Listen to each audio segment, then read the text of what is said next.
Good morning बच्चों।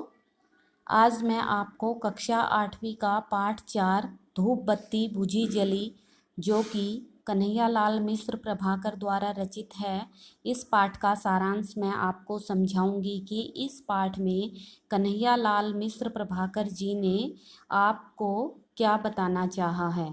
इस पाठ में मिश्र जी ने कहा है कि व्यक्ति विनम्र होकर कुछ भी प्राप्त कर सकता है अपने जीवन में।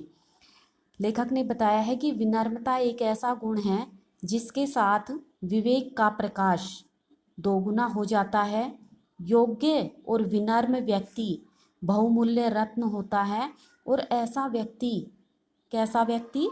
जिसका स्वभाव विनम्र है, जिसके मधुर वचन है, वो सभी के दिलों को जीत सकते हैं, चाहे उनके सामने उनका वास्ता चाहे कितने ही सख्त मिजाज व्यक्ति से हो जाए, लेकिन फिर भी वो अपनी विनम्रता और मधुर वचनों से उसके दिल को जीत सकते हैं। तो इस पाठ का पूरा सारांश में इस पाठ में धूप बत्ती बुझी जली यानी कि एक धूप बत्ती का उदाहरण लिया है कि अगर हम, लेखक कहते हैं कि अगर हम धूप बत्ती को सीधा खड़ा कर देते हैं और चाहे हम कितनी ही तिल्लियाँ जलाते रहें, लेकिन वो सीधी खड़ी धूप बत्ती नहीं जलेगी। और अगर हम उसको थोड़ा सा झुका लेते हैं, थोड़ा सा उस धूप बत्ती को टेढ़ा कर लेते हैं, तो एक ही तिल्ली में हम उसको जला सकते हैं। जैसे ही तिल्ली हम जलाएंगे और धूप बत्ती को जलाने की कोशिश करेंगे तो वह एक ही तिल्ली में भभक उठेगी। अर्थात कहने का तात्पर्य है कि मनुष्य को भी अपने जीवन में इसी तरह से झुक जाना चाहिए, चाहे कैसे भी सख्त मिजाज व्यक्ति से उनका वास्ता हो जाए, उनके सामने चाहे कितना भी कठोर हृदय वाला व्यक्ति हो, अगर हम उसको विनम्रता से, मधुर वचनों से उसके सामने अपनी बात रखेंगे तो वो ज़रूर हमारी बात को मानने के लिए विवश हो जाएगा, मजबूर हो जाएगा और हमारी समस्या का समाधान सुलझ जाएगा।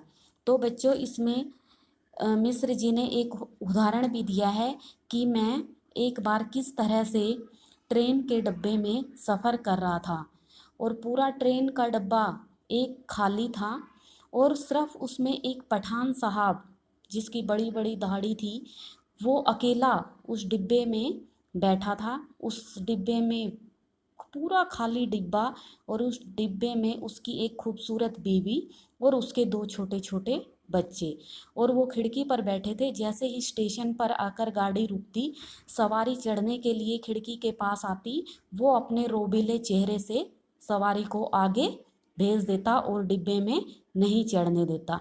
जैसे ही, लेखक कहता है, जैसे ही मैं उस पठान साहब के करीब आया, उन्होंने मुझे भी चेतावनी दी कि आगे ट्रेन खाली है, आगे डिब्बा खाली है, आप आगे चले जाइए।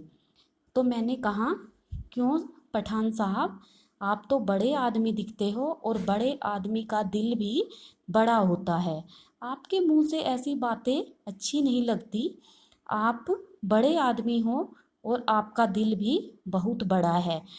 पठान साहब ने कहा, अगर आप बैठ गए ज़बरदस्ती इस डब्बे में तो मैं आपको धक्का लगाकर नीचे फेंक दूंगा।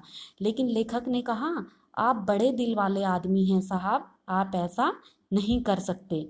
लेखक की ये सारी बातें सुनकर पठान साहब का दिल पसीज गया और जैसे ही गाड़ी ने चलने के लिए सिग्नल दिखाया, पठान साहब ने लेखक को हाथ पकड़कर अपने डिब्बे में बैठा लिया और उन्हें अपनी वाली सीट दे दी।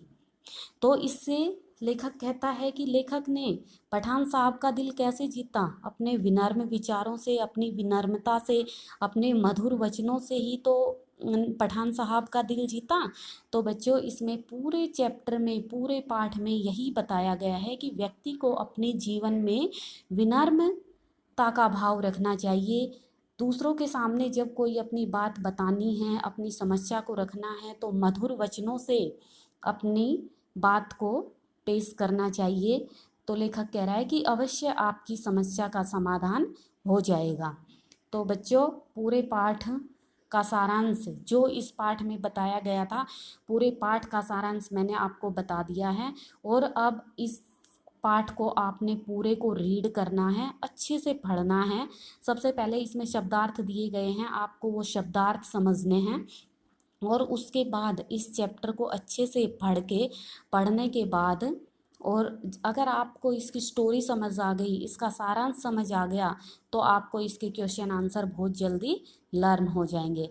मैं आपसे आशा करती हूँ कि आपको इस पाठ का जो सारांश मैंने आपको समझाया है वो आपको समझ आया होगा। धन्यवाद।